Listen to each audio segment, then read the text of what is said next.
Hi dears, welcome back. അപ്പോൾ ഇന്നും ഞാൻ വന്നിരിക്കുന്നത് നമ്മുടെ വീട്ടിലും അതുപോലെ തന്നെ പരിസരത്തൊക്കെ ശല്യക്കാരായ ഇതുപോലുള്ള എലി, പല്ലി, പാറ്റ മാത്രമല്ല പെരുച്ചാഴികളൊക്കെ തുരത്താൻ വേണ്ടിയിട്ട് നമ്മൾ വീട്ടിൽ വെറുതെ വലിച്ചെറിയുന്ന ഇതുപോലുള്ള മുട്ടത്തോട് കൊണ്ട് നമുക്ക് ചെയ്യാൻ പറ്റും നല്ല കുറച്ച് ടിപ്സുകളൊക്കെ കളക്ട് ചെയ്ത് കൊണ്ടാണ് കേട്ടോ. അപ്പോൾ എല്ലാവരും വീഡിയോ ഒന്ന് ഫുള്ളായിട്ട് സ്കിപ്പ് ചെയ്യാണ്ട് കണ്ട് നോക്കുക. വീഡിയോ ഇഷ്ടപ്പെടുകയാണെങ്കിൽ മറക്കാണ്ട് നിങ്ങളുടെ ഫ്രണ്ട്സ് ആൻഡ് ഫാമിലി കൂടെ ഒന്ന് ഷെയർ ചെയ്ത് സപ്പോർട്ടും കൂടെ ചെയ്യാം കേട്ടോ. അപ്പോൾ നമുക്ക് സമയം കളയാണ്ട് നേരെ വീഡിയോയിലേക്ക് പോവാം. അപ്പോൾ അതിന് വേണ്ടിയിട്ട് കഴുകി ഉണക്കിയെടുത്ത മുട്ടത്തോട് നമുക്ക് ഇതുപോലെ നന്നായിട്ടൊന്ന് കൈകൊണ്ട് തന്നെ ഒന്ന് പൊടിച്ചെടുക്കാം കേട്ടോ. ഇതുകൊണ്ട് നമുക്ക് ഒരുപാട് യൂസസ് ഉണ്ട് ഈ ഒരു മുട്ടത്തോട് കൊണ്ട്. അത് നമുക്ക് ഇനിയൊരു വീഡിയോയിൽ കാണാം. നമ്മളിവിടെ ഷെയർ ചെയ്യുന്നത് ഈ ഒരു മുട്ടത്തോട് കൊണ്ട് എലി, പല്ലി, പാറ്റ, പെരിച്ചാഴി ഇവകളൊക്കെ നമ്മൾ എങ്ങനെ തുരത്താം എന്നുള്ളതാണ്. അപ്പോൾ നമുക്ക് ഇതുപോലെ നമ്മൾ എടുത്ത മുട്ടയൊക്കെ നന്നായിട്ട് കൈകൊണ്ട് തന്നെ ഞാനൊന്ന് പൊടിച്ചെടുത്തിട്ടുണ്ട്. അപ്പോൾ ഇനി ഇതുകൊണ്ട് നമ്മൾ എന്താ ചെയ്യുന്നത് എന്നുള്ളതും കൂടെ നമുക്കൊന്ന് കണ്ട് നോക്കാം. അപ്പോൾ നമുക്ക് നമ്മുടെ ആദ്യത്തെ ടിപ്പ് ഒന്ന് കണ്ട് നോക്കാം. അതിനുവേണ്ടി ഞാനൊരു പാത്രത്തിലേക്ക് 1/4 ലിറ്റർ അളവിലേക്കാണ് വെള്ളം എടുത്തിരിക്കുന്നത്. നമ്മൾ തിളപ്പിക്കാൻ വേണ്ടിയിട്ടുള്ള പാത്രമാണ് എടുക്കുന്നത് കേട്ടോ. അതിലേക്ക് ഞാൻ ഒരു കൈപ്പിടി അളവിലേക്ക് നമ്മൾ പൊടിച്ച മുട്ടത്തോട് കൂടി ഇട്ട് കൊടുക്കുന്നുണ്ട്. അതിനുശേഷം നമ്മൾ ഇതിലേക്ക് ആഡ് ചെയ്ത് കൊടുക്കുന്നത് എക്സ്പയറി ഡേറ്റൊക്കെ കഴിഞ്ഞ പാരസെറ്റമോൾ ടാബ്ലറ്റ് ആണ് കേട്ടോ. സാധാരണഗതിയിൽ അങ്ങനെയുള്ള ടാബ്ലറ്റൊക്കെ നമ്മൾ വലിച്ചെറിയാറാണ്. ഇപ്പോൾ ഞാൻ ഇതിലേക്ക് ചേർത്ത് കൊടുക്കുന്നത് ഒരു പാരസെറ്റമോൾ ടാബ്ലറ്റ് നന്നായിട്ട് പൊടിച്ചിട്ടാണ്. അപ്പം നമുക്ക് ഈ ഒരു മുട്ടത്തോടും അതുപോലെ തന്നെ പാരസെറ്റമോൾ ടാബ്ലറ്റൊക്കെ ഇട്ട് നന്നായിട്ടൊന്ന് തിളപ്പിച്ചിട്ട് എടുക്കാം. ആ ഒരു തിളയ്ക്കുന്ന സമയത്ത് നിങ്ങൾക്ക് കണ്ടാലറിയാം ആ ഒരു വെള്ളം നന്നായിട്ട് പതഞ്ഞ് പൊങ്ങുന്നുണ്ട് കേട്ടോ. നല്ലൊരു കെമിക്കൽ റിയാക്ഷൻ തന്നെ അവിടെ നടക്കുന്നുണ്ട്. അത് തന്നെയാണ് നമ്മുടെ വീട്ടിലെ ശല്യക്കാരായ പല്ലികളെയും പാറ്റകളെയൊക്കെ നമുക്ക് ഇല്ലാണ്ടാക്കാൻ വേണ്ടിയിട്ട് സഹായിക്കുന്നത്. നന്നായിട്ട് തിളച്ച് വരുന്ന സമയത്ത് നമുക്ക് ഫ്ലെയിം ഓഫ് ചെയ്യാം. ഈ ഒരു സമയത്ത് നമുക്ക് നമ്മൾ റെഡിയാക്കിയ ആ ഒരു സൊല്യൂഷനിലേക്ക് ആ ഒരു ചൂടോടുകൂടി തന്നെ ഈ ഒരു സിന്തറ്റിക് വിനെഗർ 1 ടേബിൾ സ്പൂൺ അളവിലേക്കൊന്ന് ഒഴിച്ചു കൊടുക്കാം. അതിന് ശേഷം നമുക്ക് നന്നായിട്ടൊന്ന് ആറിയതിന് ശേഷം ഇതൊന്ന് ഫിൽറ്റർ ചെയ്ത് മാറ്റാനുണ്ട് കേട്ടോ. അപ്പോൾ നല്ലൊരു സ്മെല്ലാണ് കേട്ടോ ഈ ഒരു സൊല്യൂഷനിൽ നിന്നും വന്നുകൊണ്ടിരിക്കുന്നത്. ആ ഒരു സ്മെല്ലൊന്നും പല്ലികൾക്കും പാറ്റകൾക്കൊക്കെ ഇഷ്ടമില്ലാത്തൊരു സ്മെല്ല് തന്നെയാണ്. ഇനി നമ്മൾ റെഡിയാക്കിയ ഈ ഒരു സൊല്യൂഷൻ നന്നായിട്ടൊന്ന് ഫിൽറ്റർ ചെയ്തെടുക്കാം കേട്ടോ. ഒറ്റ യൂസിൽ തന്നെ നമ്മൾ ഉപയോഗിച്ച് കഴിഞ്ഞ സെക്കൻഡുകൾ കൊണ്ട് നമുക്ക് റിസൾട്ട് കിട്ടുന്ന ഒരു അടിപൊളി സൊല്യൂഷൻ തന്നെയാണ് കേട്ടോ ഇത്. ഈ ഒരു സൊല്യൂഷനിലേക്ക് ഈ ഒരു സമയത്ത് നമുക്ക് കുറച്ച് ഡെറ്റോളും കൂടെ ഒന്ന് ഒഴിച്ചു കൊടുക്കാം. ഡെറ്റോൾ നമുക്ക് ഒരു 1/4 മൂടി അളവിലേക്കാണ് നമ്മളിവിടെ ഒഴിച്ചു കൊടുക്കാൻ വേണ്ടിയിട്ട് പോകുന്നത് കേട്ടോ.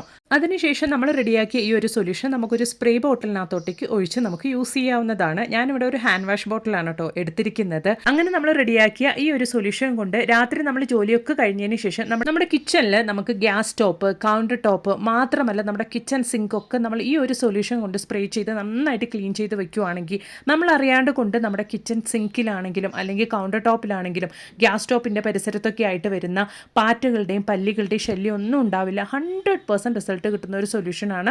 ട്രൈ ചെയ്ത് നോക്കുക കേട്ടോ. അപ്പോൾ ഇനി നമുക്ക് എലിശല്യം മൂലം പെരുച്ചാഴി ശല്യം മൂലം പൊറുത്തി മുട്ടിയിരിക്കുന്നവർക്ക് വേണ്ടി ചെയ്യാൻ പറ്റിയ ഒരു അടിപൊളി ടിപ്പും കൂടെ നമുക്കൊന്ന് കണ്ട് നോക്കാം കേട്ടോ. കപ്പ കർഷകർ സാധാരണ അവരുടെ കൃഷി സമയത്ത് ചെയ്യുന്ന ഒരു അടിപൊളി റെമഡിയാണ്. നമുക്കതെങ്ങനെയാണ് ചെയ്യുന്നത് എന്നെല്ലാം കൂടെ ഒന്ന് കണ്ട് നോക്കാം. അപ്പോൾ അതിന് വേണ്ടിയിട്ട് ഞാൻ ഇതുപോലൊരു യൂസ് ആൻഡ് ത്രോ പാത്രമാണ് കേട്ടോ എടുത്തിരിക്കുന്നത്. അതിലേക്ക് നമ്മൾ ഓൾറെഡി പൊടിച്ചു വെച്ചിരിക്കുന്ന ഒരു മുട്ടത്തോട് ഒരു കൈപ്പിടി അളവിലേക്ക് ഞാൻ ഇട്ട് കൊടുത്തിട്ടുണ്ട്. അതിനുശേഷം നമ്മൾ ബ്രെഡാണ് കേട്ടോ ഞാനിവിടെ ചേർത്ത് കൊടുക്കുന്നത്. നിങ്ങൾ ബ്രെഡ് അല്ലെങ്കിൽ പഴയ ചോറ്, ആട്ടപ്പൊടി, അരിപ്പൊടി എന്ത് വേണേലും നിങ്ങൾക്ക് ചേർത്ത് കൊടുക്കാവുന്നതാണ്. ഞാനിവിടെ ബ്രെഡാണ് ചെറിയ ചെറിയ കഷ്ണങ്ങളാക്കിയിട്ട് ഇതുപോലെ ഇട്ട് കൊടുക്കുന്നത്. അതിനുശേഷം നമുക്ക് ഇതിലേക്ക് ഇട്ട് കൊടുക്കാൻ വേണ്ടിയിട്ട് പോകുന്നത് ഒരു 1/4 ടീസ്പൂൺ അളവിലേക്ക് ബേക്കിംഗ് സോഡയാണ് കേട്ടോ. അതും കൂടെ നമ്മൾ ഇട്ട് കൊടുത്തതിന് ശേഷം എക്സ്പയറി ഡേറ്റ് കഴിഞ്ഞ പാരസെറ്റമോൾ ടാബ്ലറ്റ് ആണ് നമ്മൾ ഇതിലേക്ക് ഇട്ട് കൊടുക്കാൻ വേണ്ടിയിട്ട് പോകുന്നത്. ഞാൻ ഒരു ടാബ്ലറ്റ് നല്ല രീതിക്ക് ഒന്ന് പൊടിച്ചിട്ട് അതും കൂടെ ഇതിലേക്ക് ചേർത്ത് കൊടുക്കുന്നുണ്ട്.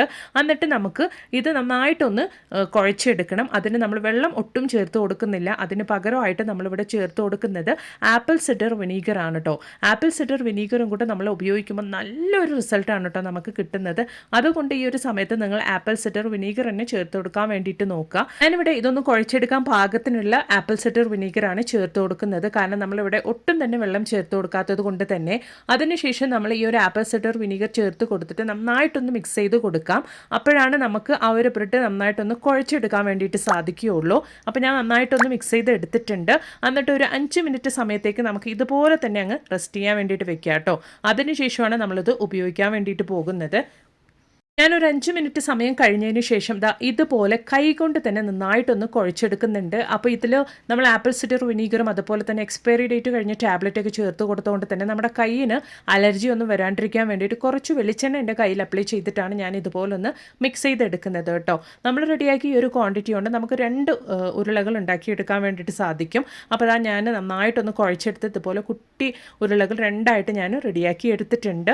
ഇതിന് ശേഷം നമ്മളിത് എങ്ങനെയാണ് എലികൾക്കും പെരിച്ചാഴി കൊടുക്കാൻ വേണ്ടിയിട്ട് പോകുന്നത് എന്നെല്ലാം കൂടെ നമുക്കൊന്ന് കണ്ടു നോക്കാം കേട്ടോ. അപ്പോൾ അതിന് വേണ്ടിയിട്ട് ഞാനിവിടെ തേങ്ങയുടെ അംശമുള്ള 2 ചിരട്ടകളാണ് കേട്ടോ എടുത്തിരിക്കുന്നത്. എന്നിട്ട് നമ്മൾ റെഡിയാക്കിയ ആ 2 ഉരുളകളും നമുക്ക് ഇതുപോലെ ആ ഒരു ചിരട്ടയുടെ ഉള്ളിലേക്കായിട്ട് നമുക്ക് ഇട്ട് കൊടുക്കാം. മണം ആകർഷിക്കാൻ കഴിവുള്ള ആ ഒരു എലികളെയും പെരിച്ചാഴികളെയും ആകർഷിക്കാൻ വേണ്ടിയിട്ട് ഈ ഒരു സമയത്ത് നമുക്ക് ശർക്കര പൊടിച്ചതും കൂടെ അതിൻ്റെ മുകളിലേക്കായിട്ട് ഇട്ട് കൊടുക്കാം. ശർക്കരയുടെ സ്മെല്ലൊക്കെ ഈ ഒരു എലികൾക്കും പെരിച്ചാഴികൾക്കും വളരെയധികം ഇഷ്ടമുള്ള ഒരു സ്മെല്ലാണ്. അപ്പോൾ ആ ഒരു സ്മെല്ല് അടിച്ചു കഴിഞ്ഞാൽ ഉറപ്പായിട്ടും അതുങ്ങൾ ഇതിൻ്റെ അടുത്തേക്ക് വരികയും ഈ ഒരു മണം അടിച്ചിട്ട് ഇത് കഴിക്കാൻ വേണ്ടിയിട്ട് നിൽക്കുകയും അത് കഴിച്ചതിന് ശേഷം പിന്നീട് പരവേശപ്പെട്ട് അതുങ്ങൾ വീടിൻ്റെ പരിസരത്തേക്ക് പോലും വരാണ്ടാവുകയും ചെയ്യും കേട്ടോ. അപ്പോൾ ഇതുപോലെ നമ്മൾ റെഡിയാക്കിയ ആ ഒരു മിക്സ് എവിടെയാണോ നമുക്ക് എലികളുടെയും പെരിച്ചാഴികളുടെയും ശല്യം കൂടുതലായിട്ടുള്ളത് ആ ഒരു ഭാഗത്തേക്കായിട്ട് നമുക്ക് ഇതുപോലൊന്ന് വെച്ച് കൊടുക്കാം കേട്ടോ. മണമാകർഷിക്കാൻ കഴിവുള്ള എലികളും പെരിച്ചാഴികളും ഈ ഒരു മണം ആകർഷിച്ചിട്ട് 100% ഇത് വന്ന് ഭക്ഷിക്കുകയും പിന്നീട് നമ്മുടെ വീടിൻ്റെ പരിസരത്തേക്ക് പോലും വരികയില്ല കേട്ടോ. ഉറപ്പായിട്ടും നിങ്ങളും ഇതുപോലൊന്ന് തയ്യാറാക്കി ട്രൈ ചെയ്ത് നോക്കുക. ഇഷ്ടപ്പെടുകയാണെങ്കിൽ മറക്കാണ്ടൊന്ന് ലൈക്കും കൂടെ ചെയ്ത് സപ്പോർട്ട് ചെയ്യാം കേട്ടോ. അപ്പോൾ ഇനി ഒരു പുതിയ വീഡിയോ ആയിട്ട് നിങ്ങളുടെ അടുത്തേക്ക് വരുന്നത് വരയ്ക്കും എല്ലാവർക്കും ബൈ. Thanks for watching.